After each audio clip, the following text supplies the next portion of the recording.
C'est notre deuxième, nous sommes dans notre deuxième webinaire de notre cycle du concours Capitale française 2025, dont le thème est Cultures et biodiversité avec un S.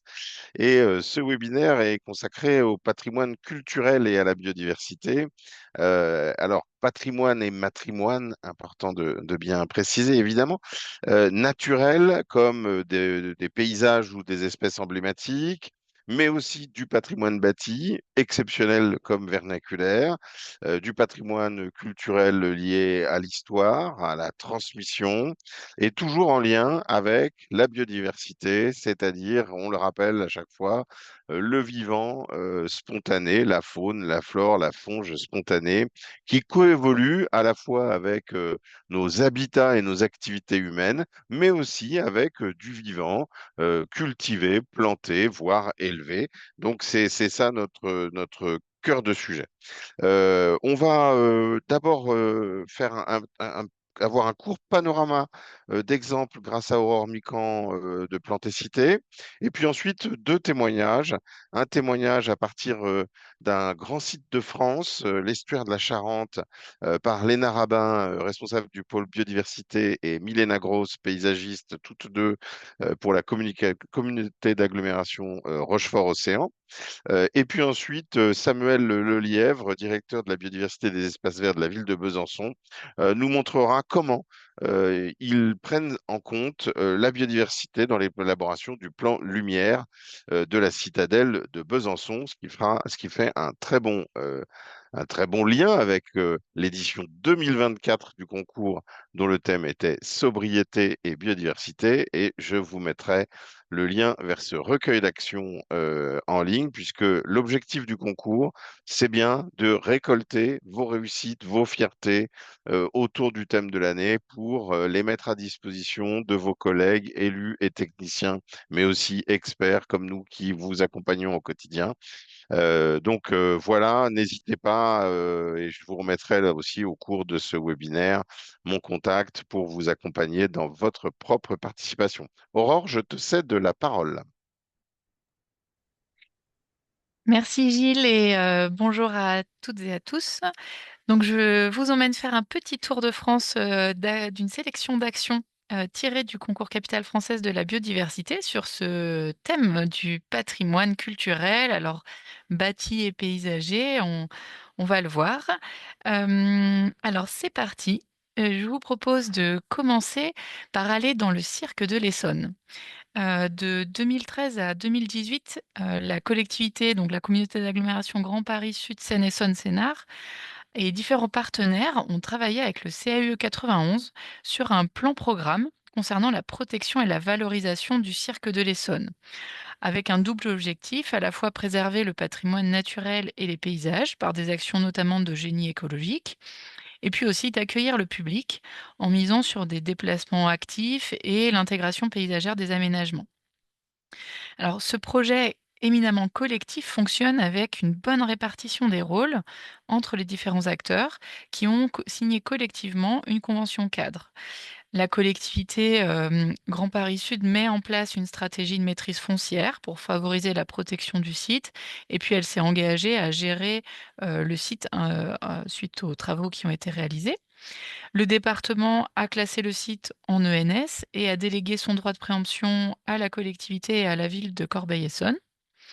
Les différentes communes qui se situent sur ce périmètre se sont engagées à préserver le site dans leurs documents d'urbanisme respectifs, à mobiliser leur pouvoir de police et à sensibiliser leur population. Le CAUE donc a réalisé le plan programme et puis accompagne les différents partenaires dans leurs réflexions et anime un observatoire photographique du paysage.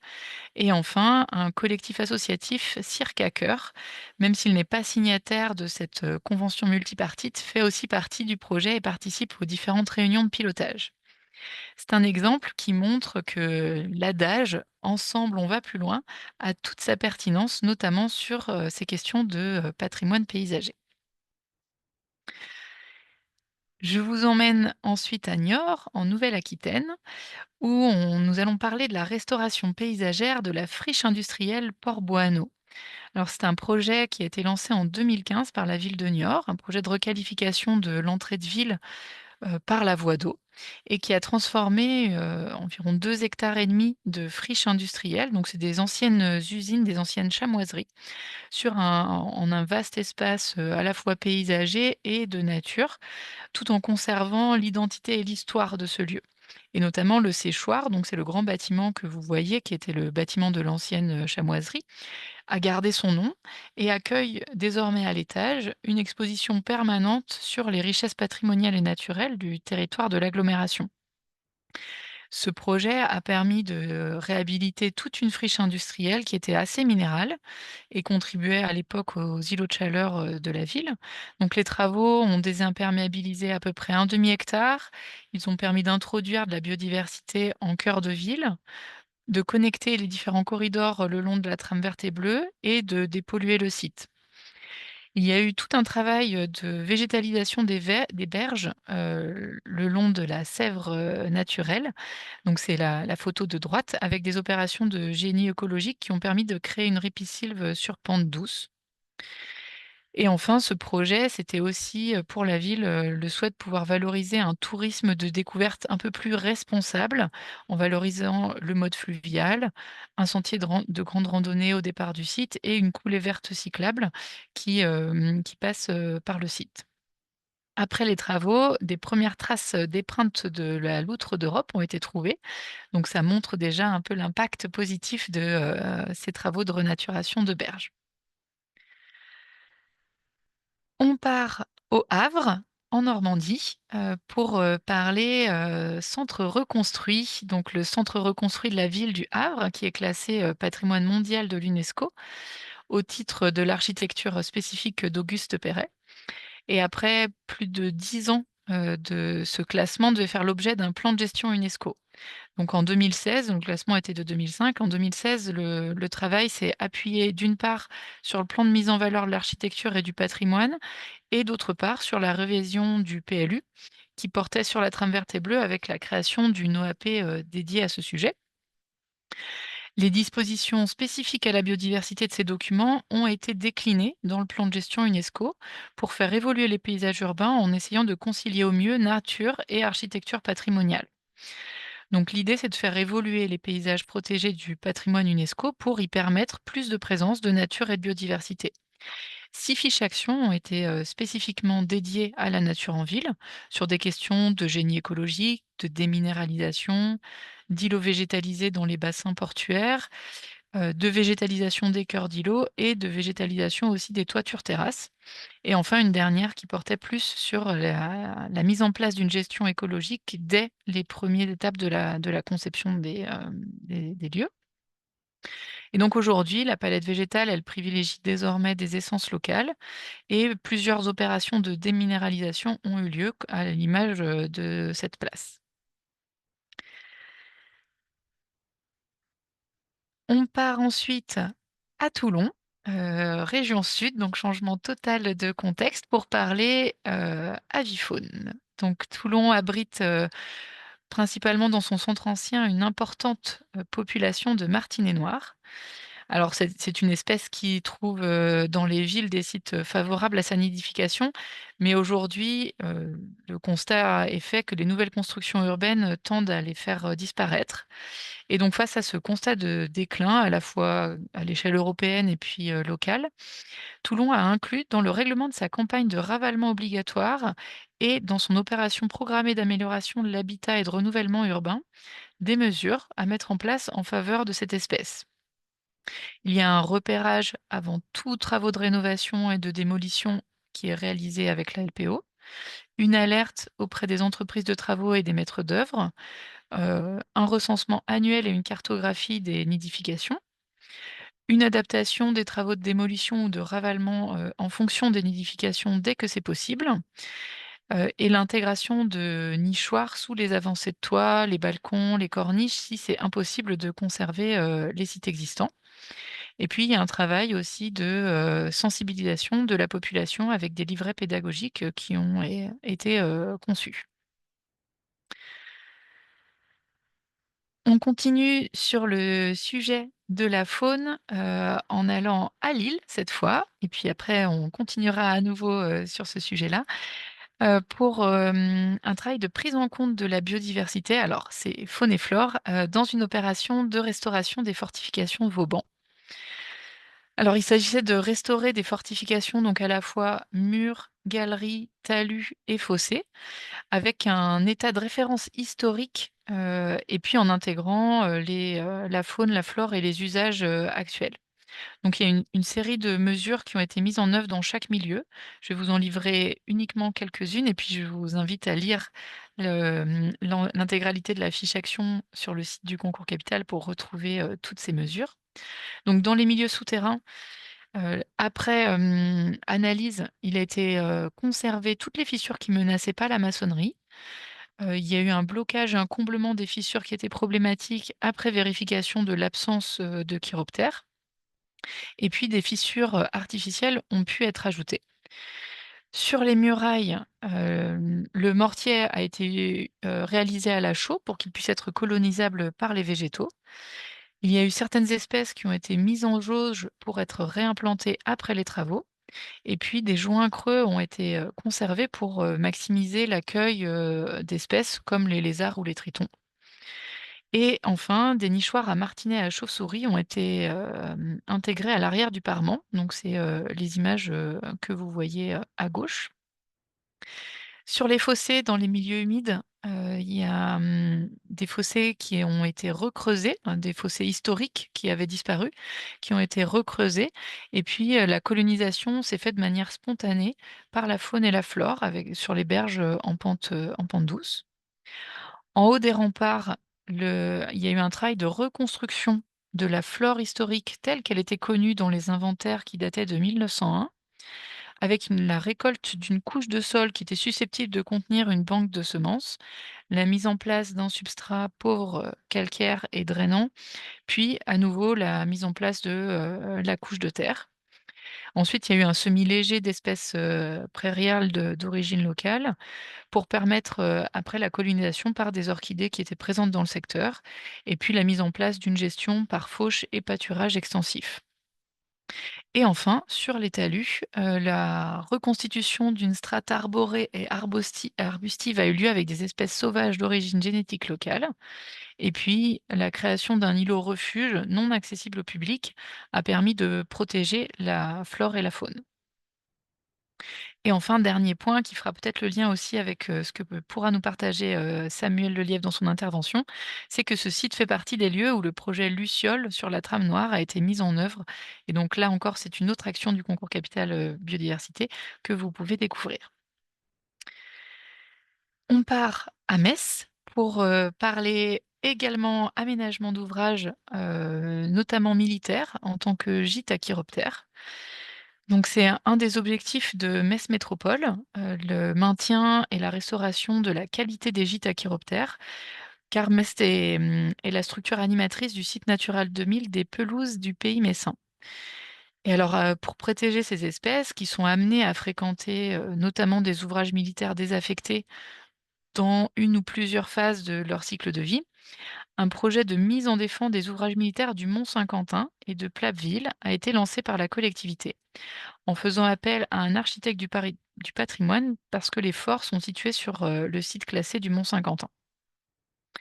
Alors différentes fortifications présentes sur le Mont-Saint-Quentin ont été aménagées, soit par une mise en défense totale ou partielle avec fermeture des accès, des barres horizontales et des passages à faune, soit avec la création d'aménagements qui permettent de créer des microclimats favorables, aux chiroptères. Et en complément, tous les gîtes du site, Natura 2000 qui est plus large donc uniquement, la partie des fortifications, ont également été sécurisés, vis-à-vis du public. Et je vais terminer cette présentation, en vous emmenant à Marseille, dans la région sud, Marseille qui a mis en place, des fermes pédagogiques et des relais nature dans le cadre de sa politique d'éducation à l'environnement. Et ces fermes pédagogiques, en fait, elles, accueillent du public depuis assez longtemps, hein, la première, celle dont je vais vous parler, a été créée dans les années 80 pour la découverte de la vie de la ferme, des animaux, du jardinage, etc. Mais elles sont situées dans des sites bastidaires classés, pardon. Et donc ces fermes pédagogiques, c'est des véritables exploitations agricoles qui sont gérées par un agriculteur en tant que délégation de service public, qui produit des cultures maraîchères en agriculture biologique, et puis qui accueille des animaux d'élevage ou alors des animaux à vocation pédagogique dans le cadre des visites. Il y en a 3 sur la ville de Marseille, le Roi d'Espagne, le Collet des Comtes, que vous voyez en photo, et la Tour des Pins. Et donc je voulais vous parler de la Tour des Pins, qui est située au sein du domaine de Montgolfier. C'est la première ferme pédagogique qui a été créée par la ville de Marseille en 1980 et qui s'étend sur 12 hectares, dont 6 sont dédiés à l'exploitation agricole. Donc c'est une des plus grandes fermes pédagogiques en zone urbaine. Et le domaine est inscrit au monument historique. Et donc la ville œuvre avec la DRAC à sa restauration et sa mise en valeur avec des travaux qui sont actuellement en cours. C'est pour ça que ce n'est pas la photo que vous pouvez voir. Et puis sur ce même site, il y a aussi un partenariat depuis 2012 avec le laboratoire d'écologie de l'Université d'Aix-Marseille pour un suivi de la biodiversité des insectes et notamment la mise en place d'un parc urbain des papillons. Donc je trouvais que c'était un bon exemple pour terminer ce petit panorama qui permet de montrer comment on peut concilier agriculture, patrimoine bâti et patrimoine naturel. Et donc je vous laisse sur une source d'inspiration sur le site du concours Capitale française de la biodiversité, vous pouvez retrouver les différents recueils d'actions qui ont été publiés ces dernières années et qui peuvent, vous donner de l'inspiration pour préparer vos candidatures pour cette nouvelle édition. Je vous remercie. Merci beaucoup, Aurore. Toutes mes excuses en cherchant une image d'illustration en qualité suffisante d'un martinet. J'ai évidemment, en tant que bon entomologiste, je me suis trompé de martinet, donc j'assume mon erreur.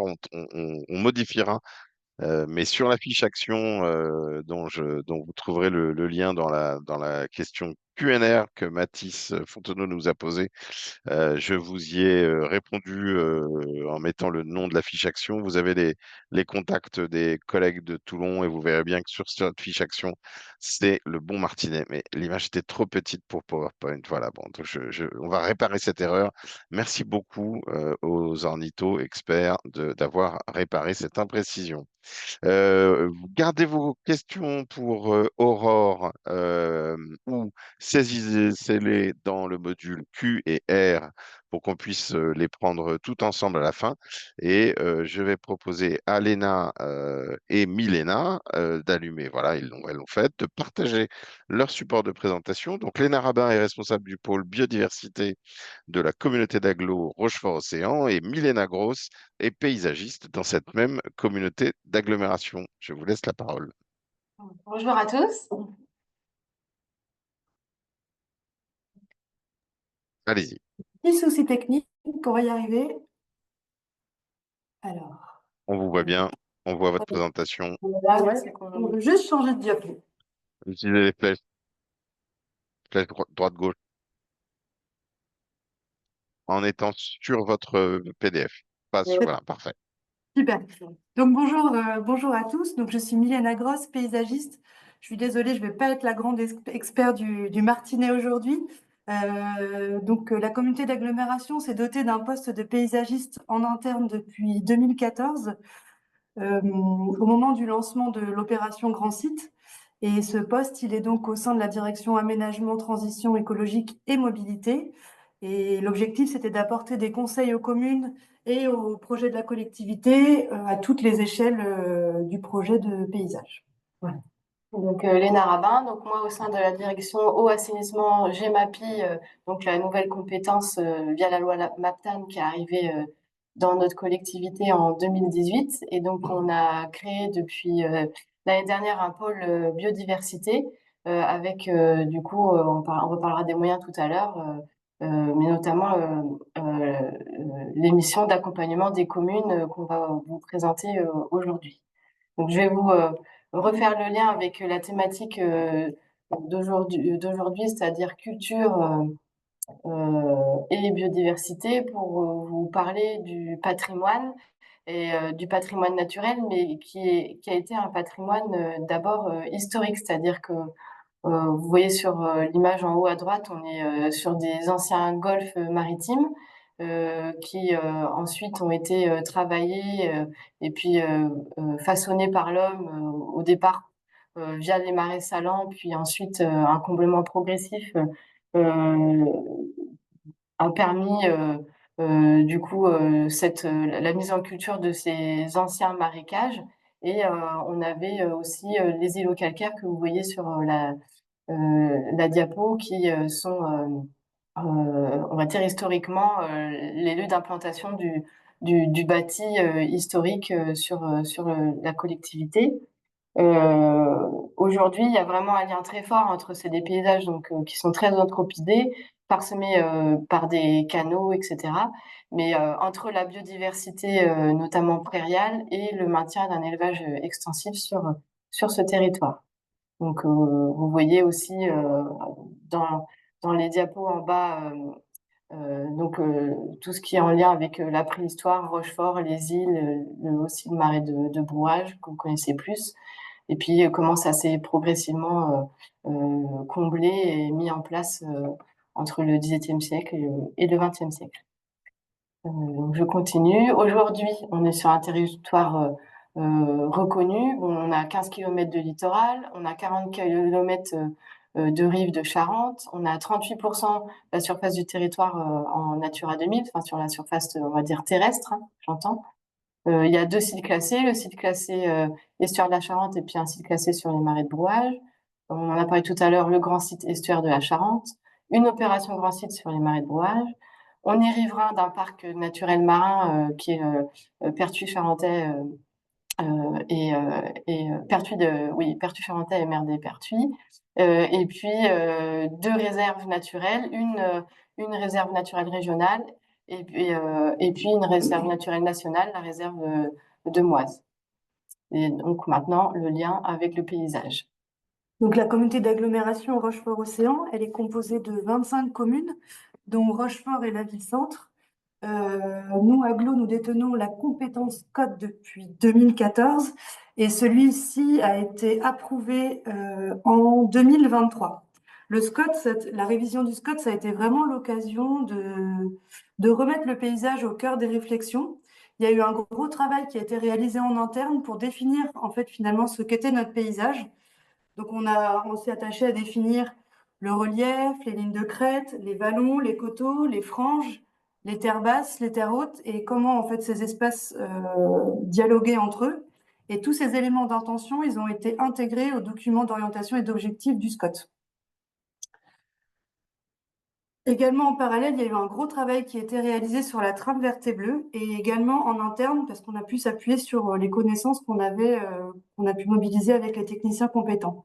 Ce nouveau socle commun aujourd'hui qui a été réalisé au moment du SCOT, il permet vraiment d'être la porte d'entrée pour décliner dans les PLU communaux les enjeux de biodiversité et de paysage, mais aussi de conduire des actions en faveur de la biodiversité pour les communes.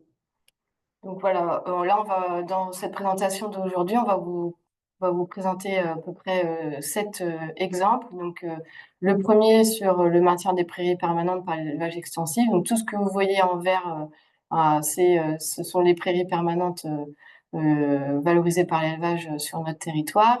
En deux, ici, vous avez la création d'une continuité entre 2 réservoirs de biodiversité, la création d'une trame verte entre un bourg et un réservoir boisé. L'enrichissement ici d'une ripisylve à un endroit où on avait identifié un peu des problématiques de friction, des ruptures de continuité, donc on a enrichi cette ripisylve. La pépite, une des pépites du territoire, on est sur une île qui est uniquement accessible à marée basse qui s'appelle l'île Madame. Et il y a des propriétés du département, conservatoire littoral. Et donc, on a accompagné la commune parce que c'est eux qui sont en charge de l'entretien des sentiers notamment et du sentier du littoral. On arrête de parler des marais du littoral, on parlera un petit peu ici au niveau du 6 de la réouverture d'un coteau calcaire. Et puis, un dernier exemple sur une gestion un peu plus intégrée des marais périurbains autour de Rochefort, la ville-centre de notre territoire. Donc, sur le maintien des prairies permanentes par élevage extensif, bon, évidemment, sans surprise, là, l'outil de gestion que nombre d'entre vous connaissent, c'est les mesures agro-environnementales et climatiques. Le projet est animé en Charente-Maritime depuis 25 ans par la Chambre d'agriculture de Charente-Maritime. Et donc, nous, la collectivité, avec les animatrices Natura 2000, on participe au comité de pilotage de ces MAEC qui permettent aussi la définition des cahiers des charges. Donc, on est vraiment en lien avec la préservation de ces milieux. Il y a également depuis la nouvelle programmation des formations obligatoires auprès des agriculteurs signataires de ces MAE. Et donc, sur les formations, le module biodiversité, on est partie prenante au même titre que la Chambre d'agriculture. Et puis, dernier petit clin d'œil, mais qui n'en est pas finalement un, c'est l'organisation du concours Prairie, qui est organisée au niveau national avec une remise des prix nationale au sein de l'agriculture. Mais nous, au niveau local, on en fait vraiment un enjeu fort pour créer du lien entre le maintien de la biodiversité prairiale et puis cet élevage extensif et les pratiques qui sont faites sur les prairies du Marais. Donc c'est toujours une super journée. On voulait vous présenter l'exemple de la commune de Muron, donc qui appartient au Marais nord de Rochefort. Donc Muron, c'est une commune qui a souhaité travailler sur ces enjeux de continuité et de biodiversité en amont du lancement de la révision de son PLU. Donc elle nous a demandé en fait de traduire la trame verte et bleue à l'échelle du SCOT à l'échelle de sa commune. Et en fait, ce travail, en concertation avec les élus du conseil municipal et certains agriculteurs qui se sont mobilisés, a permis d'aboutir sur un plan pluriannuel d'action en faveur de continuité et de restauration de certaines haies disparues. Ce travail, il a été aussi possible grâce à un inventaire des zones humides et des haies qui a été conduit par la CARO sur plusieurs années, et ça nous a permis vraiment de décliner finement ces grands enjeux de biodiversité à l'échelle des communes. Et voilà, ce travail s'est soldé déjà par une plantation qui s'est réalisée l'année dernière avec les ACCA et puis certains habitants de la commune. Un autre exemple qu'on voulait vous présenter, donc là on est sur la commune d'Échillais, commune riveraine de la Charente, où là aussi on a accompagné la commune pour répondre à un appel à projet Nature et Transition de la région Nouvelle-Aquitaine sur la plantation d'une haie le long d'un chemin communal qui permettait de relier le bourg à des boisements. Ce travail, il a été piloté par les services techniques de la commune en régie et il a été réalisé aussi par les habitants et les enfants de l'école de la commune l'hiver dernier. Autre exemple, donc là, sur la commune de Loire-les-Marais, on est sur un des axes majeurs hydrauliques qui est très structurant pour les marais de Rochefort. Et dans ce cadre-là, il y a donc la problématique d'enrichissement d'une ripisylve avec présence notamment de l'arrivée de la calarose sur le frêne commun. Donc via un contrat Natura 2000, parce qu'il y avait aussi présence de Baccharis, qui est une espèce exotique envahissante assez problématique sur notre littoral, on a pu financer une partie des travaux à la commune, enfin à 80%. Et puis ensuite, aux endroits qui étaient laissés ouverts par l'absence de Baccharis, pouvoir venir réenrichir cette ripisylve avec des plants, du paillage, des protections qui étaient fournies dans un cadre d'un programme qui s'appelle EVA 17 par le département, et la conclusion de plantation via des chantiers écoles. Donc on a un lycée à Bourse-Franc où il y a des bacs pro GMNF ou des BTS gestion et protection de la nature, et donc du coup en 3 ans il y a à peu près 1800 mètres linéaires de ripisylves qui vont être enrichis, reconstitués sur la commune de Loire-les-Marais. Autre exemple, alors là on est sur un coteau calcaire, donc vous voyez on prend un petit peu de hauteur par rapport à un paysage de marais qui est très plat, hein. On vous rappelle, ancien golfe maritime, donc là en fait on est sur une ancienne île et avec un point de vue assez intéressant. On avait un foncier communal existant avec un sentier de randonnée qui passait en hauteur, mais une pelouse calcicole qui était en voie de fermeture avec présence historique notamment de l'azuré du Serpollet. Et donc, le projet a consisté en plusieurs choses, un volet gestion avec la pelouse de clôture à moutons, la mise en place de passages canadiens et puis ensuite un pâturage ovin qui a pu se mettre en place sur on va dire la partie du coteau qui était la moins fermée. Et puis on a aussi profité de cette occasion pour faire la refonte du sentier qui était balisé mais qui était assez ancien et la création d'un livret d'interprétation. Là aussi, on travaille en priorité avec des chantiers d'insertion, des chantiers écoles. Et donc, il y avait des financements de la part de l'OFB dans le cadre de l'appel à projet Mob Biodiv, donc, qui est sorti à la fin du confinement en 2020-2021. La région Nouvelle-Aquitaine aussi, l'appel à projet Nature et Transition, et le conseil départemental, parce qu'on est sur un site ENS. Donc, en quelques photos, voilà ce que ça donne. Le site avant le programme de réouverture, nos amis moutons et boucs qui viennent assurer la gestion au quotidien, le coup de main donné par les élèves pour un peu avoir une action renforcée sur le prunelier, et puis là, le panneau d'entrée de site du nouveau sentier d'interprétation. Bon, là, juste la commune, il y a une part d'autofinancement de la commune de Breuil-Magny qui est, pour ceux qui connaissent la plaquette sur la dotation biodiversité au niveau national, a été citée dans la plaquette. Donc, ils apportent l'autofinancement via cette dotation aménité rurale et biodiversité. Autre exemple, donc sur l'île Madame, je vous l'ai situé tout à l'heure sur la carte. Donc le sentier du littoral, l'entretien, des fiches d'entretien qui ont été rédigées à destination des agents des communes, avec des trucs très visuels, des photos avant-après, ce qu'on souhaite maintenir et garantir. Et puis, ce qui est très important aussi, c'est les périodes d'intervention au niveau de chaque item. Donc, voilà un autre exemple. L'exemple de la gestion des marais du transborder, où là, on est vraiment dans du périurbain, mais on est aussi sur l'île majeure de la Charente, avec une zone qui est soumise à inondation et submersion. Il y a 618 hectares. On est en maîtrise foncière à une très grande majorité publique, puisqu'il y a à peu près 350 hectares qui sont au conservatoire littoral, et puis 250 qui sont à la ville de Rochefort. Sur ces surfaces-là, il y a 3 agents de la Caro qui interviennent, dont 2 qui sont assermentés garde du littoral. Et ils ont un certain nombre de missions, donc là, à la fois la gestion des niveaux d'eau, puisqu'on est en quasi hydraulique avec des ouvrages en Charente, le suivi de la pluviométrie, des taux d'envasement. Quand il y a en ce moment là, on est en risque élevé inondation, il y a des astreintes qui ont lieu même le week-end pour pallier aux éventuelles montées des niveaux d'eau soudaines. Il y a aussi toute une gestion douce des cheminements qui a été mise en place parce qu'il y a notamment il y a la Vélodyssée, donc il y a un itinéraire cyclable assez majeur qui traverse le site.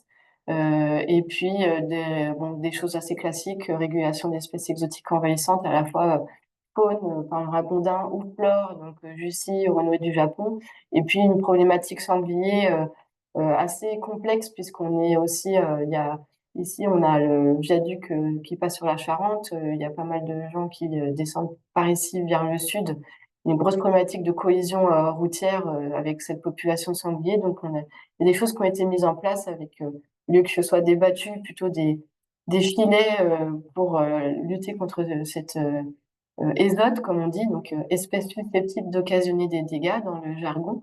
Et puis des missions de surveillance, police, enfin plutôt de la pédagogie, mais voilà. Enfin, donc là, c'est vraiment un exemple de gestion très intégrée de l'agglo, mais aux portes de Rochefort un site quand même très fréquenté. Et puis donc, voilà. Vous voulez vous parler d'une autre action qui est pilotée par la communauté d'agglomération, qui a Très été rapidement. lancée. Vous nous entendez? Allez-y. Oui, oui, Ouais. mais il faut conclure. D'accord, qui a été lancée en 2014 dans le cadre de l'opération Grand Site sur l'estuaire de la Charente.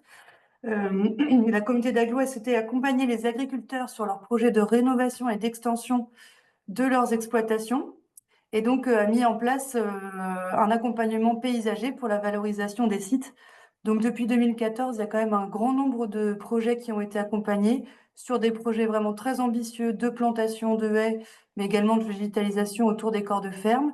Et l'AGLO peut prendre en charge 50% du montant hors taxe des travaux éligibles lorsque l'exploitation se situe en site classé. Voilà.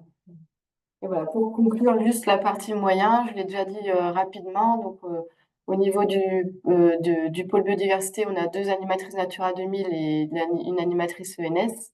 Vous avez donc dans un autre service la paysagiste et puis l'accompagnement financier, c'est beaucoup des réponses à des appels à projets. On a évoqué la dotation et puis les chantiers écoles avec les filières du milieu. Donc voilà, on laisse la parole au deuxième intervenant. Merci beaucoup pour cette présentation extrêmement riche pour un territoire qui ne l'est pas moins. Il y aurait encore beaucoup de choses à dire sur votre territoire en lien avec notre sujet, mais le format nous impose de limiter, donc bah, ça obligera à aller voir, par exemple, le marais de Brouage et ses fortifications. Et on va parler fortifications, on traverse la France, on va à Besançon avec Samuel Lelièvre qui va nous parler des fortifications byzantines. À toi, Samuel. Bonjour à toutes et bonjour à tous. Quelle transition, Gilles, c'est toujours fantastique. Et puis j'étais très content de revoir les présentations de Lille et de ce qui a été mis en place sur la Citadelle. C'est un vieux projet sur lequel j'ai travaillé il y a très longtemps dans une autre ville. Alors, je partage mon écran et ma fenêtre d'application plus exactement. Je vous laisse me confirmer que vous l'avez bien à l'écran. Oui. OK. Pour vous parler de la prise en compte des enjeux biodiversité dans le plan de mise en valeur par le plan Lumière de la citadelle de Besançon. Citadelle Vauban par excellence. Et alors, hop, juste voilà, défiler. Alors, la citadelle, je vous parlerai pendant toute la présentation. Samuel, rapproche un tout petit peu ton micro. Mon micro, c'est mieux? Merci, Ok, merci super. beaucoup. Donc la citadelle qui prend place sur le mont Saint-Étienne, au cœur de Besançon, sur cet éperon rocheux et ceinturé de part et d'autre par le Doubs. Et pendant toute la présentation, je vous parlerai de 2 remparts principaux, le rempart de Taragno, le rempart de Rivotte. On voit ici le rempart de Taragno et le rempart Rivotte est de l'autre côté. Voilà, juste pour vous localiser. Une autre vue de l'autre côté, prise à l'arrière et légèrement en surplomb depuis le secteur de la Chapelle des Buis. Et on voit comme ça la citadelle qui prend place. Et sur cette citadelle qui était historiquement évidemment éclairée, mise en lumière, eh ben, il nous est apparu, et à la demande de la maire de Besançon, la nécessité en début de mandat de retravailler la question de l'éclairage. La citadelle a été complètement éteinte depuis le début du mandat pour nous permettre de travailler et de mieux intégrer les sujets de biodiversité dans un nouveau plan de conception lumière. Alors, cette citadelle, elle regroupe énormément de zonages environnementaux, de contextes environnementaux.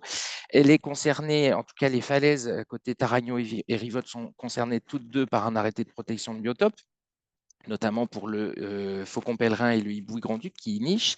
Elle est intégrée dorénavant, enfin il y a une petite partie de site Natura 2000 puisqu'on a une grotte qui accueille une colonie de grands rhinolophes. Elle est couverte par un SNEF de type 1 et elle est évidemment un monument historique et un site classé et un site inscrit et elle abonde au périmètre, au patrimoine mondial de l'UNESCO. Les enjeux chiroptères, très rapidement, le grand rhinolophe qui est présent, la barbastelle d'Europe, et donc un site qui est utilisé soit l'été, soit également en gîte, et avec des colonies qui sont particulièrement suivies par les agents de la citadelle et puis par notre partenaire local qui est Lac Pépesque, qui s'occupe de ce patrimoine-là, en tout cas de tout ce qui est protection des eaux et des cavités souterraines. Donc des enjeux très connus et documentés de longue date. Et puis au niveau avifaune, donc là on est côté rivote, et ben on s'aperçoit qu'on a le grand-duc qui niche dans cette petite partie en jaune, qu'on a le choucas des tours qui est présent sur l'ensemble des remparts, qu'on avait de ce côté-là un ancien nid de faucon cresserelle qui peut donc du coup être réutilisé. Et de l'autre côté, côté Taragno, ben, on retrouve le choucas, on retrouve aussi le faucon pèlerin et le grand corbeau. Donc tout ça justifiant effectivement le classement en arrêté de protection de biotope. La synthèse de ces enjeux environnementaux est présente là et sans surprise, si on s'attarde aux enjeux les plus forts, les questions d'avifaune, les questions de chiroptères et bien entendu les questions de continuité écologique puisque la citadelle, étant ceinturée par la rivière Doubs de part et d'autre, elle est à part entière un constitutif de la trame verte, bleue et noire et constitue un corridor écologique qui permet ensuite aux espèces de migrer et d'aller vers l'arc jurassien, puisqu'on est ici sur le piémont du massif jurassien.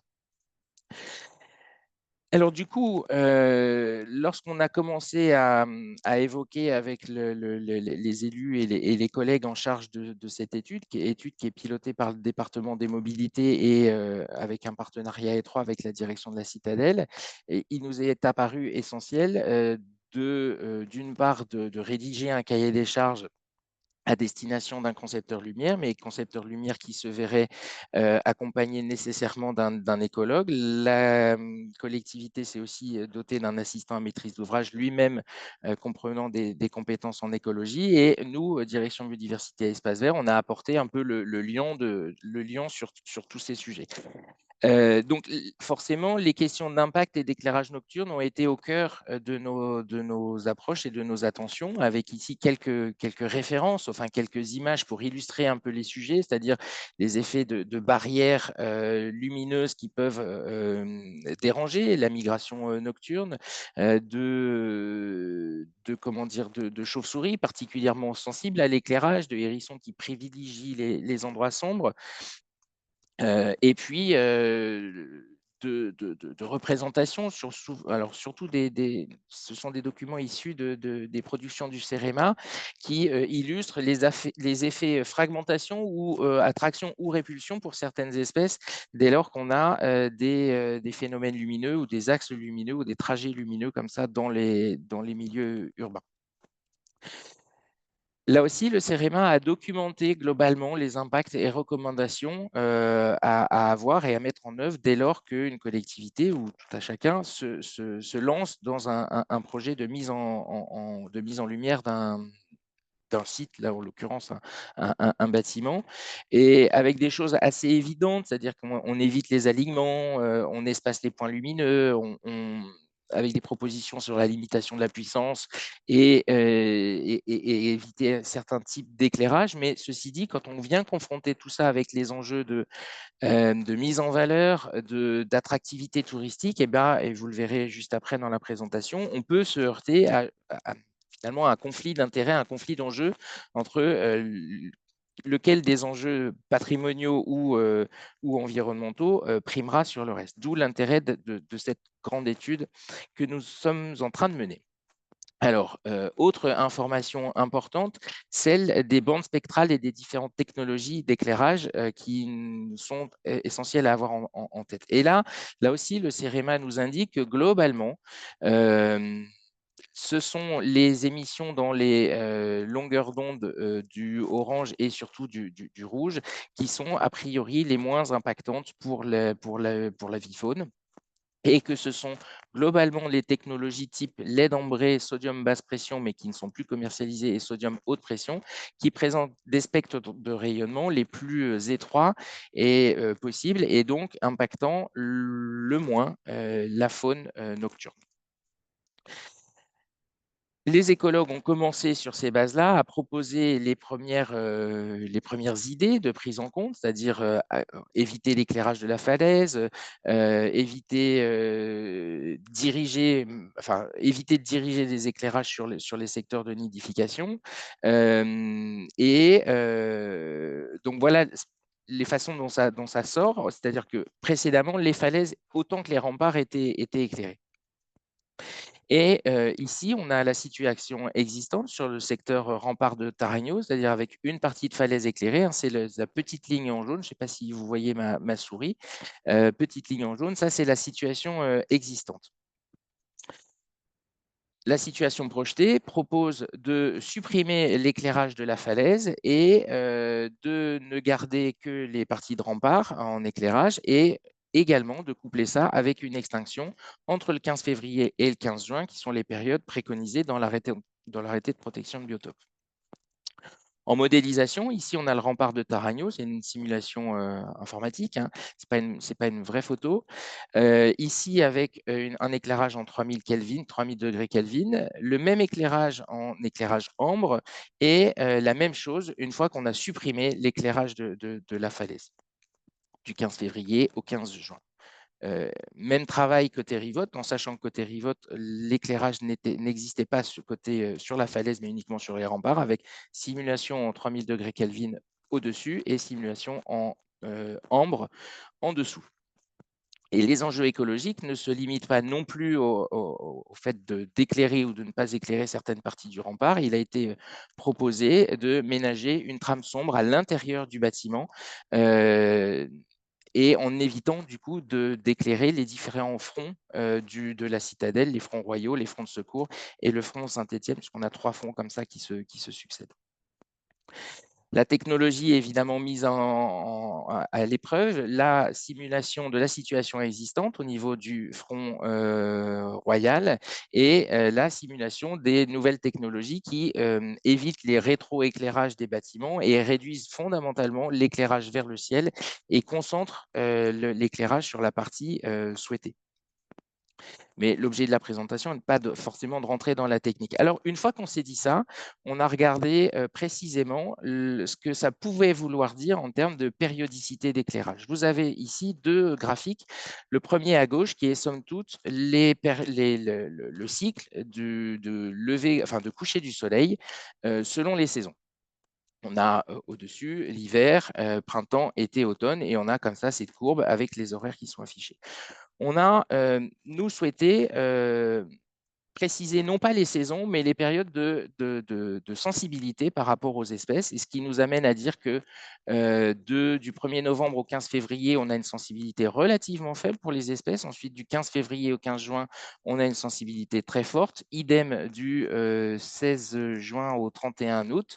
Et ensuite, on retourne à une sensibilité forte pour les chauves-souris et les migrateurs sur la partie à partir du 31 août jusqu'au 31 octobre. Sur ça, on a calé la proposition théorique de décaler de 2 heures l'allumage, c'est-à-dire qu'on prend l'heure de coucher du soleil, c'est la première courbe en pointillé, on applique 2 heures de décalage et ça nous donne la courbe théorique de mise à l'éclairage de la citadelle en considérant que les 2 premières heures, c'est-à-dire qui sont les heures du crépuscule, sont les heures sur lesquelles les animaux sont globalement les plus actifs et globalement les plus impactés par l'éclairage d'un bâtiment comme celui-ci. Donc, on le revoit sur les périodes et on s'aperçoit, par exemple, et c'est là tout le cœur du sujet, qu'au cœur de l'été, qui est probablement le moment de l'année où on a le plus envie de sortir et d'être dehors, on s'aperçoit que le décalage de 2 heures amène à une mise en lumière à partir de 23 heures et jusqu'à minuit ou 1 heure du matin, 1 heure étant le maximum réglementé par la loi. Et donc, finalement, une durée d'éclairage, on arriverait à une durée d'éclairage relativement faible au plein cœur de l'été, quand c'est justement le moment où les touristes sont dehors, sont en terrasse et peuvent profiter beaucoup plus qu'en tout cas l'hiver en ce moment de l'éclairage et de la mise en valeur de la citadelle.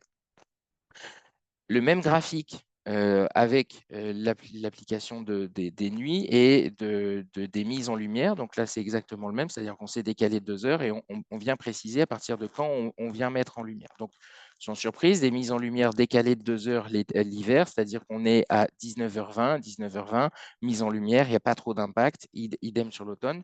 Le sujet essentiel et central, il se concentre ici au milieu de l'été. Et sur ça, on est en train de travailler sur quel est le type d'éclairage idéal qui permet de mêler et mêler les enjeux et de trouver le meilleur compromis sur ces enjeux de valorisation patrimoniale et ces enjeux de préservation de l'environnement.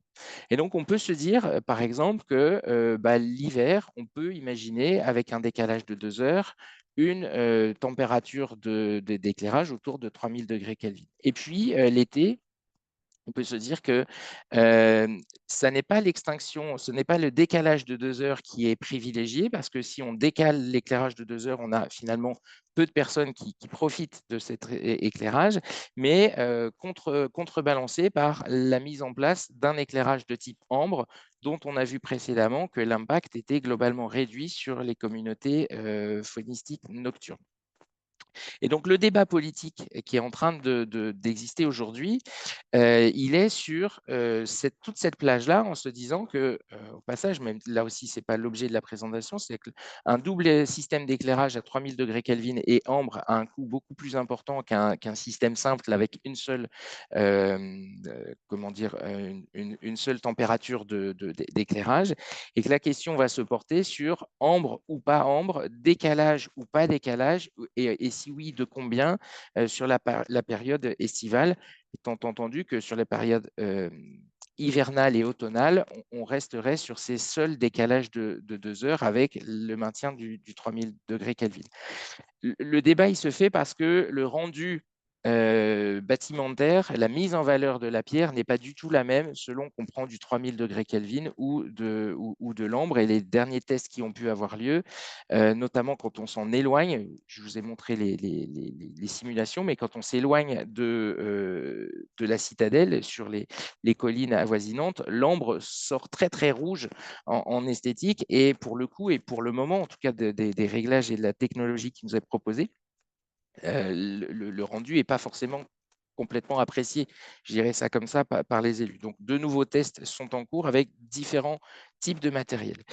Et au final, et pour conclure, sur cette étude particulièrement poussée entre les services et avec nos prestataires, l'idée globale, c'est bien de réduire la lumière émise vers le ciel nocturne, de ne pas éclairer les falaises, ce qui était le cas, de maîtriser la temporalité de l'éclairage en tenant compte de la faune, des rythmes biologiques et des corridors existants, de la maîtriser au point lumineux. Ça, c'est toutes les avancées sur la technologie de mise en lumière qui existent, c'est-à-dire que c'est de la LED, ça se programme et ça se fait au point lumineux.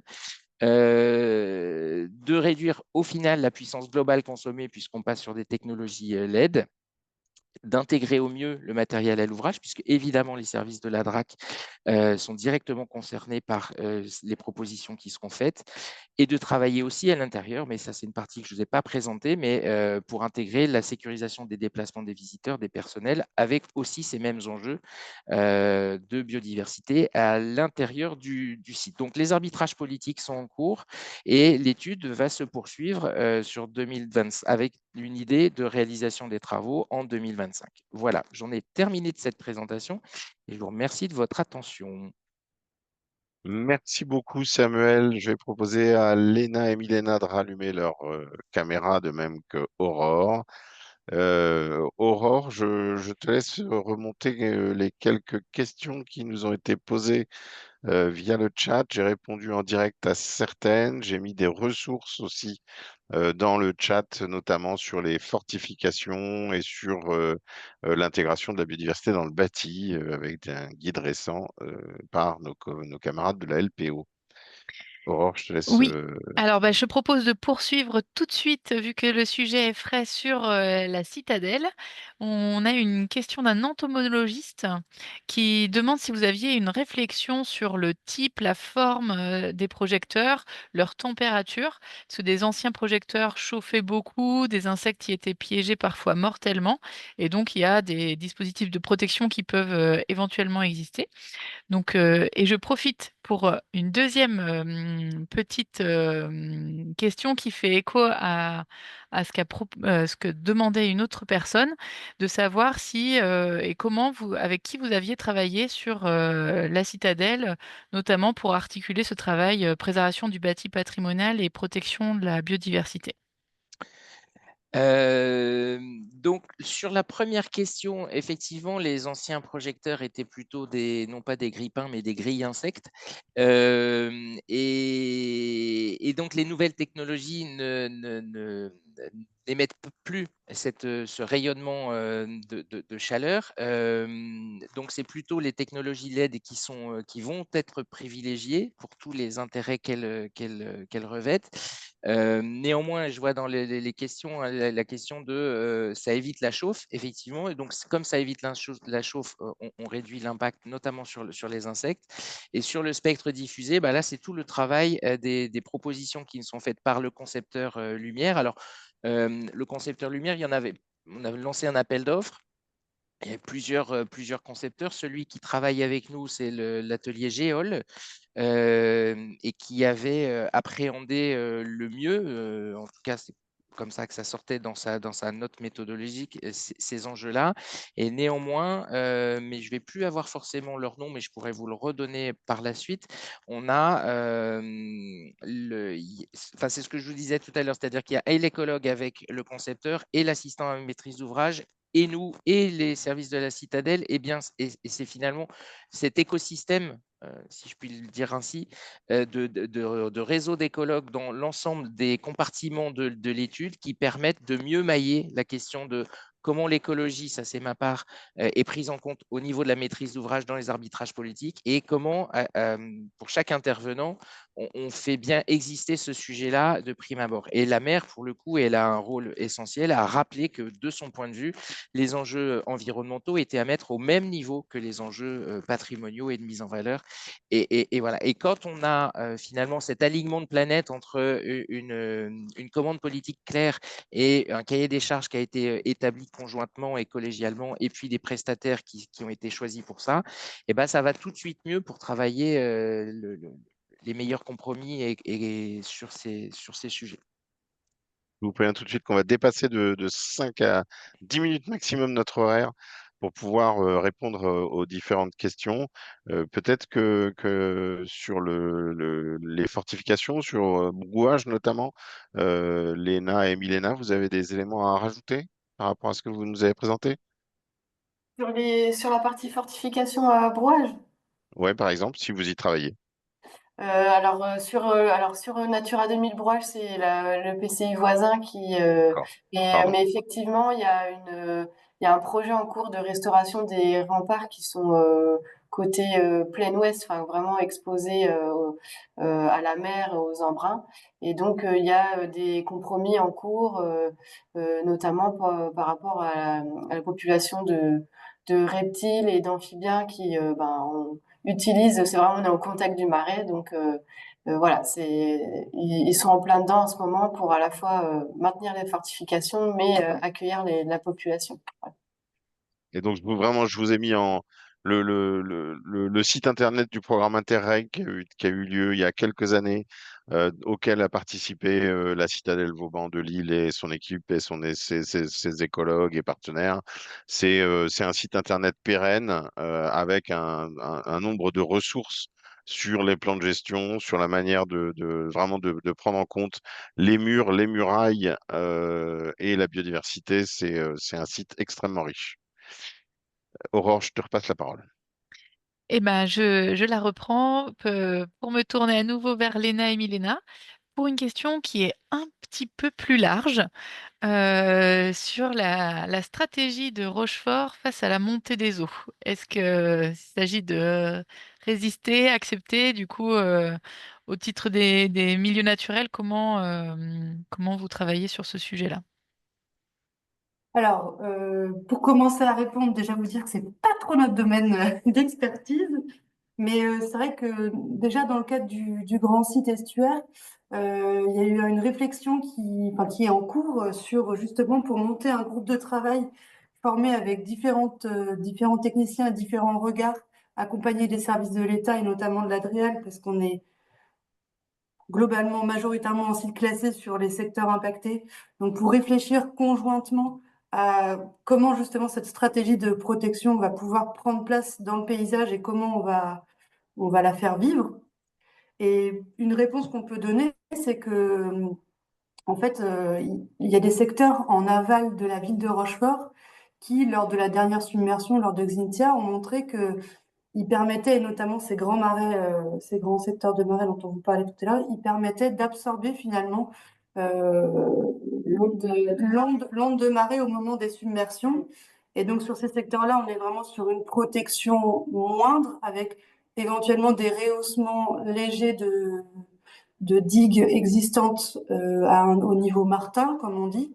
Mais par contre, voilà, au niveau de la ville de Rochefort ou de secteurs urbains avec plus d'enjeux au niveau de la protection des biens et des personnes, on est sur de la protection rapprochée. Voilà. En fait, on laisse la Charente au maximum réintégrer son lit majeur, avec en plus des éléments qui sont moins impactants et moins coûteux, voilà.